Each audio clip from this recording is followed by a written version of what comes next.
Students are struck and killed by an alleged drunk driver. They are young. They just died. They still have a long time to enjoy their own life, but they don't have the chance. The suspect remains in custody after he was denied bail. Plus, a string of overnight tow truck fires puts a so-called turf war in the spotlight. And when I could come here and find people like this to help me out, I felt good. I felt warm. We'll take you to the launch of the Holiday Dinner on Wheels campaign, giving out free meals to people experiencing homelessness in the city. Good evening, I'm Talia Ricci. 2 teens are dead and one of their brothers is seriously injured after an alleged drunk driver hit the Centennial College students while they were standing on the sidewalk yesterday. Late this afternoon, the driver accused of hitting them was denied bail. Ali Chiasson has more on what happened and the reaction. This car left a path of destruction, hopping the curb, barely missing the bus stop, slamming into the guardrail, and then a group of friends walking to campus. 2 19-year-old international students died in hospital, where the brother of one of the victims is still recovering. They were here from China. The other was a student from Kazakhstan. They lived in residence here on campus. This would have been their home for the holidays. These 3 individuals, in the space of 1 short minute, their lives changed forever. And it wasn't just their lives, it was a ripple effect that actually spread out and impacted families and community members, not just here in Canada, but also in other countries around the world. And I just want to say our heart is broken. About 250 international students stay here over the holiday break. The news of the tragedy has shaken them. Centennial College staffer Marilyn Harry says they try to prepare them as best they can. When international students come to our campus, we have a really comprehensive orientation process for them that includes traffic safety, road safety. But nothing could have prepared them for this. The only preventable factor was one man's alleged choice to drink and drive. That's 40-year-old Michael Johnson's car in the ditch. He's facing 9 different impaired driving charges. We've had over 1,161 related impaired charges laid in Toronto year to date. Toronto police were out doing ride checks today. The message to drivers is very clear.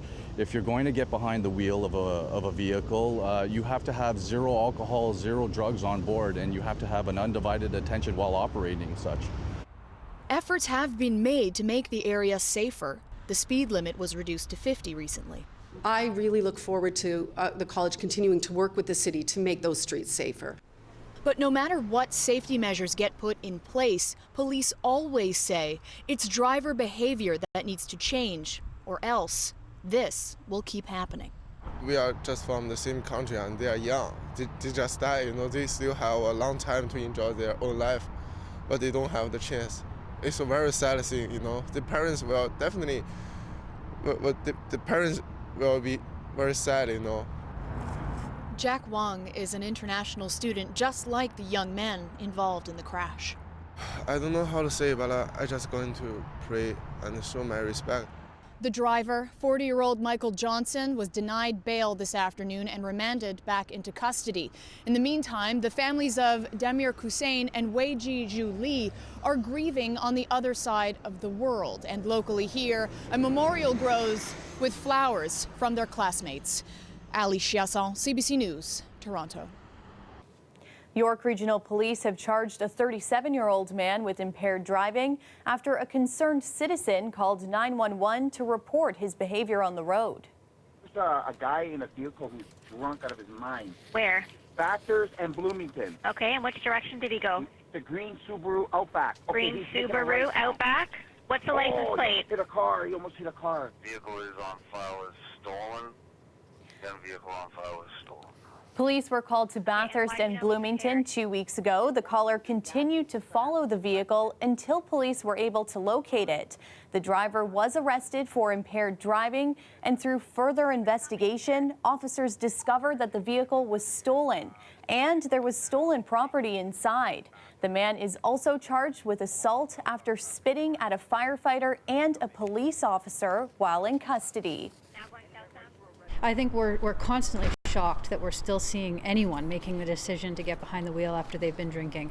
And I think it's the one piece that's sort of encouraging, that we're constantly seeing calls from our community.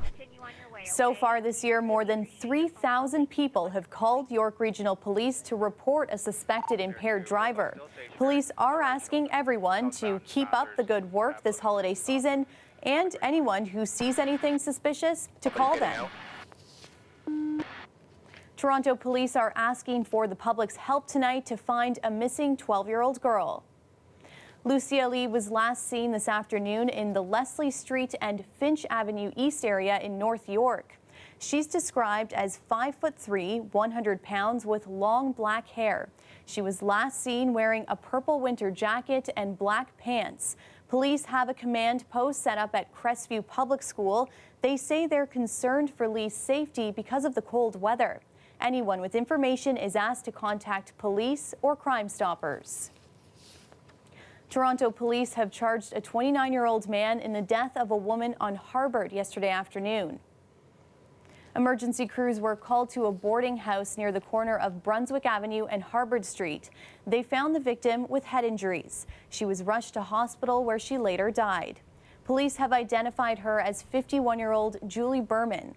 The suspect, Colin Harnack from Toronto, is charged with second-degree murder.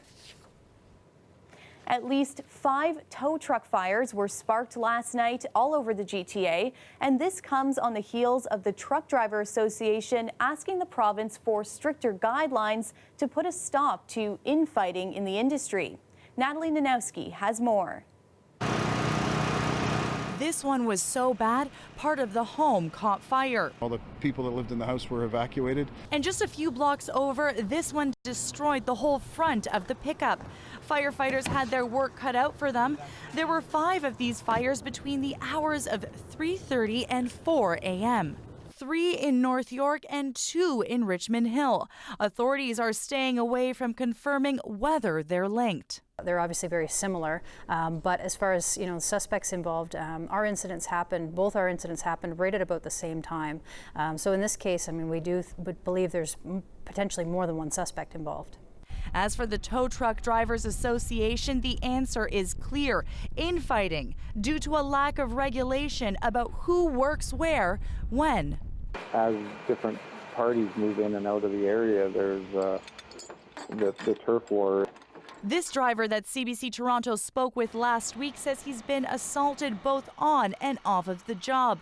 He fears for his safety, so he didn't reveal his last name. I know of a few drivers who have left because they've been scared, and they said it's not worth it. They have families, young children. I am scared to go on the highway. Last week, 3 tow trucks were set on fire in Hamilton. There was also a shooting earlier this month at a GO station. And in June, gang-related arrests, some involving tow truck drivers. In 2 robberies in particular, tow trucks smashed their way through the front of jewelry stores and firearms were discharged. The Tow Truck Drivers Association says the turf wars are probably intertwined with organized crime. It's held talks with the provincial government, urging regulations. Have a minimum training standard, minimum working requirements, then that levels the playing field. Ontario's Ministry of Transportation called the 5 fires unacceptable, adding that it's working with law enforcement, industry, and other levels of government to discuss ways of monitoring safety for all commercial vehicles, including tow trucks. But it wouldn't say if new regulations are on the table. The Tow Truck Drivers Association worries that if the Ontario government doesn't step in soon and create some sort of rules or guidelines, that the situation on the ground is going to get worse and someone could get injured or even killed. Natalie Nanowski, CBC News, Toronto.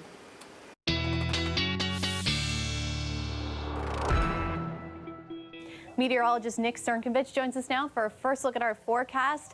And I think that, today the conversation was it doesn't feel like it's going to be Christmas at all. No, that's actually what I was thinking. Like in November, it felt like we're off to a pretty rough start to the season, and then all of a sudden it warmed up. Today, today we hit 9 degrees in the GTA. Actually, down in southwestern Ontario, it was even warmer than that.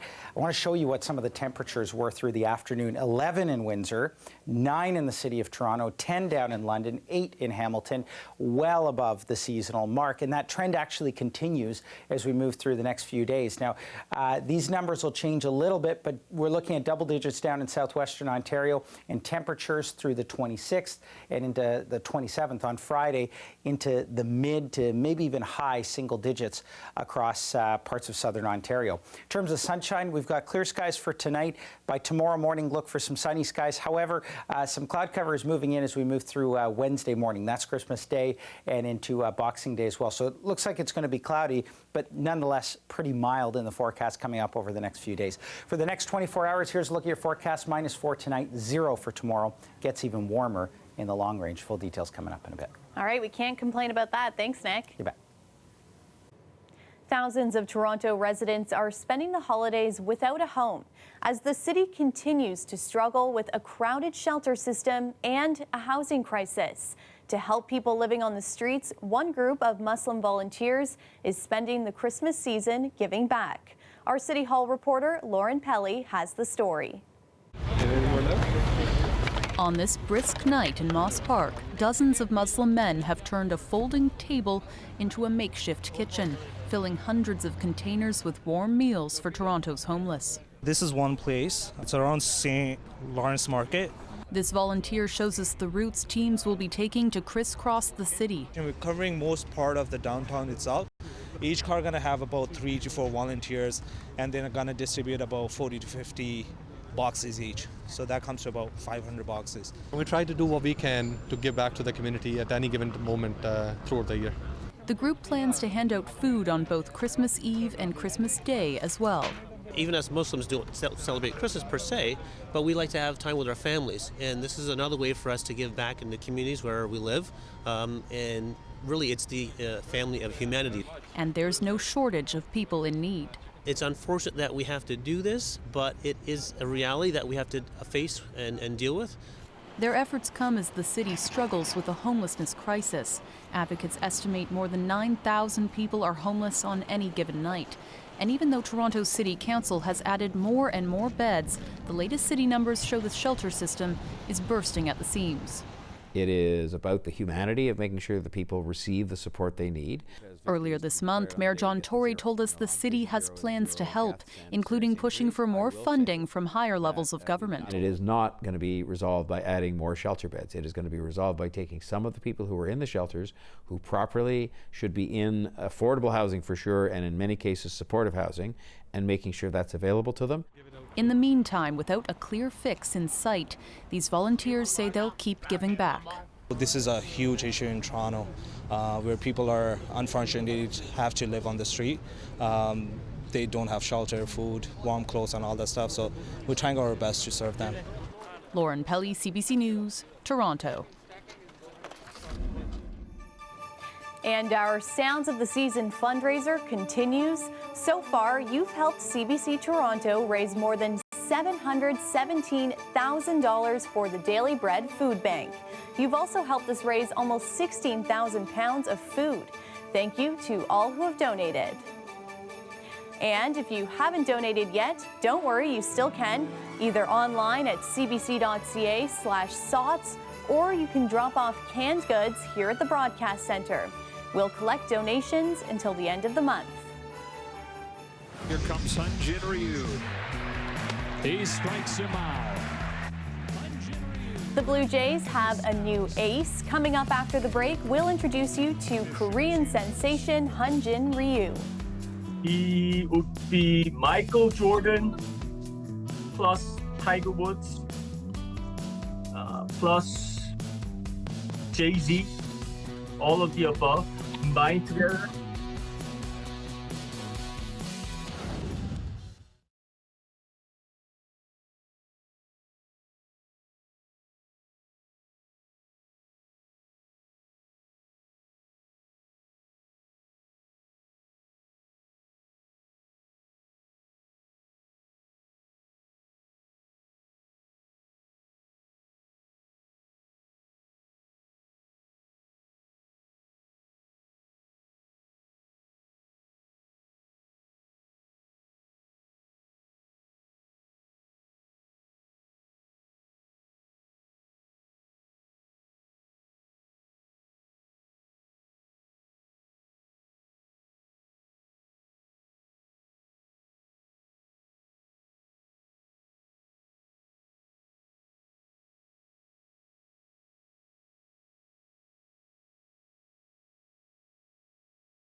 Toronto Blue Jays fans got an early Christmas present from the team. The Blue Jays have signed free agent pitcher Hyun-Jin Ryu to a 4-year contract worth $20 million per season. Ryu instantly becomes the top pitcher on the Jays staff, and as Greg Ross tells us, he also becomes one of the most significant free agent signings in franchise history. This was the biggest prize left on the market, top 3 or 4 available this winter that they went and got. It's a swing and a miss. Blue Jays broadcaster Mike Wilner says the starting rotation just got a lot better, but it comes with a hefty price tag. Hyun-Jin Ryu's $80 million contract over 4 years is the most the Blue Jays have ever spent on a free agent pitcher. He's not going to throw this big blazing high 90s fastball, but he keeps people off balance. He's got a killer changeup. There's plenty of upside with the signing, but also plenty of risk. Easily got picked off. Ryu has been plagued with injury problems throughout his career. It has been a real slog for Ryu, and the injuries have been all over the place: hip, groin, arm, elbow, shoulder, everywhere. He's been hurt a lot. Do you think a lot of people in this neighborhood are going to be pretty excited about this signing? Oh yeah, definitely. Definitely. It was huge news in Toronto's Koreatown. This man says he hasn't watched the Jays in years, but that's about to change. Now I'm planning to become a Blue Jay fan again, though. So you're going to be buying some tickets this year? Oh yeah, definitely. That's perfect. The news is even bigger in South Korea, where freelance baseball reporter Daniel Kim says Ryu is a huge star. He would be Michael Jordan plus Tiger Woods, plus Jay-Z, all of the above. As a result, all of the Jays' 162 regular season games will be broadcast on Korean television. But Kim says on the days Ryu starts, the ratings will be huge. It's a national event. Whenever Hyun-Jin pitches every 5th day, it's like NBA Final Game 7 every 5 days. Kim says he also expects many Koreans to travel to Toronto next summer to come and see Ryu pitch live and in person here at the Rogers Centre. Greg Ross, CBC News, Toronto.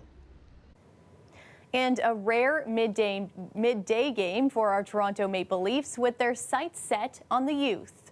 Long-time Leaf fan, and yeah, just want to spread like the joy of being a Leaf. We wait all year for it because it's the only time that the kids aren't going to fall asleep by the end of the game.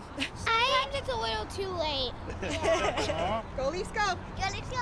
So this is his first game ever. First game ever, yeah. Go Leafs, go! Go Leafs, go! Go Leafs, go! Today was the first of 4 next-gen games. The Leafs hoping to attract a younger audience to Scotiabank Arena on this first day of winter break. And fans, young and old, were definitely entertained thanks to a wild game against the Carolina Hurricanes.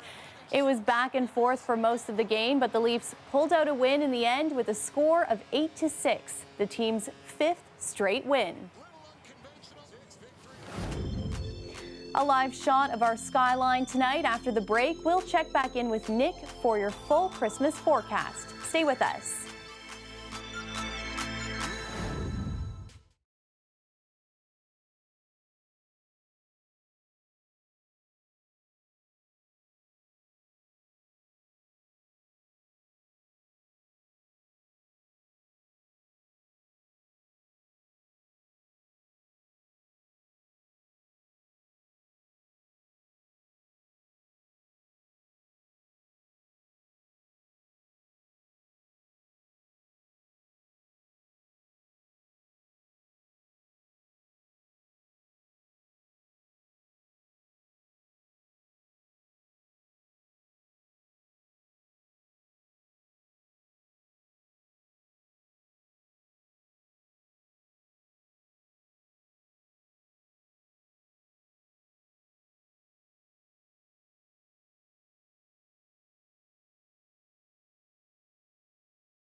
The weather update is brought to you by Train, the most reliable heating and cooling brand. It's hard to stop a train.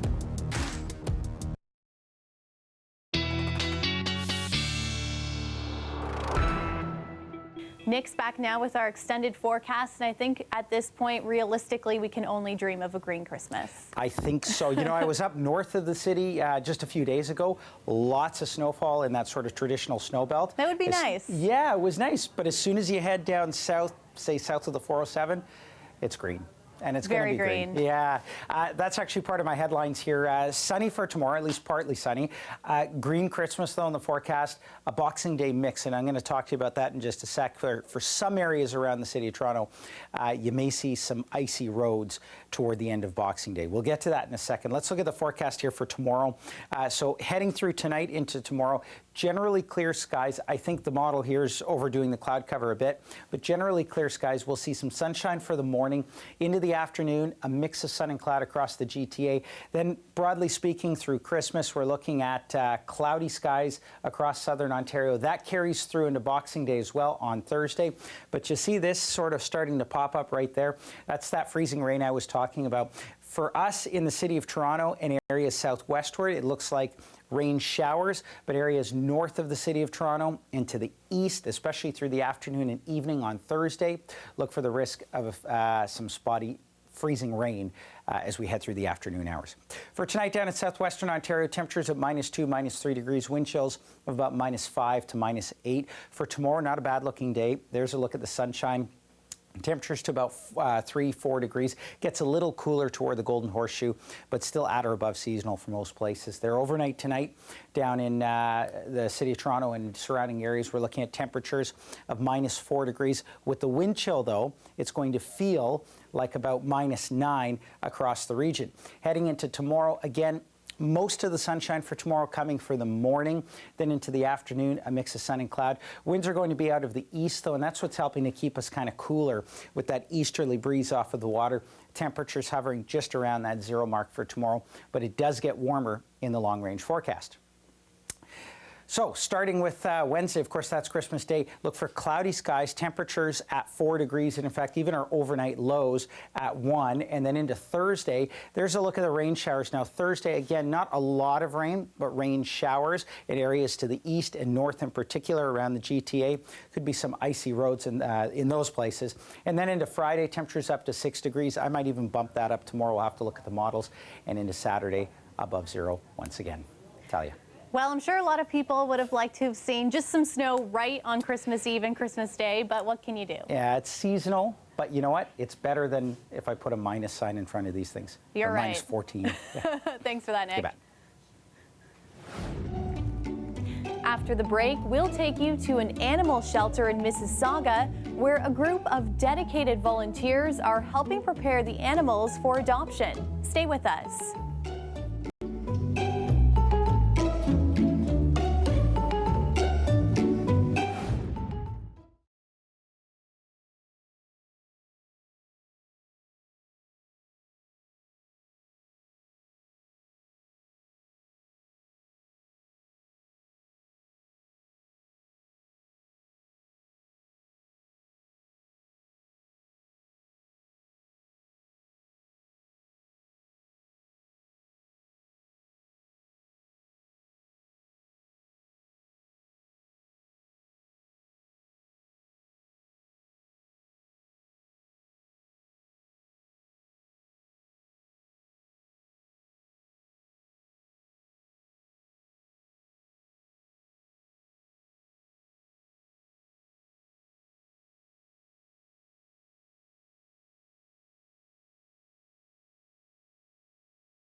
About 40 volunteers spend their free time during the holidays at Mississauga Animal Services. They play a big role in the adoption process at the shelter, spending time with the animals and helping them get ready for their forever homes. Take a look. I would say the volunteers, the heart of the shelter. They are the ones that get the shy cats, the grumpy cats, ready to go to a new home. And without them, we couldn't do it because we're busy with the husbandry, we're busy with, sadly, sometimes law enforcement, but all the TLC, the volunteers, help us with. We have a few different programs here. We have people here to come to socialize the cats and the kittens. We also have dog walkers. We also have a reading program for both dogs and cats. And we also have a pocket pet program where people come and socialize all those animals as well. And we also have a foster parent program as well. And that's for looking after pregnant, nursing, or orphan cats and kittens primarily in your home until they're old enough and well enough to come back to the shelter for adoption. Don't adopt on a whim. You need to bring the family down. You need to come and have everybody look at the kitten or the dog or the rabbit or the hamster. You want it to be a surprise. I get it, but it's better that the whole family's involved. Then everybody knows what's coming to the house, and the forever a home actually ends up being forever. And that's our show for you tonight. Thanks for watching. You can get caught up on news anytime. Just head to our website, cbcnews.ca. Good night.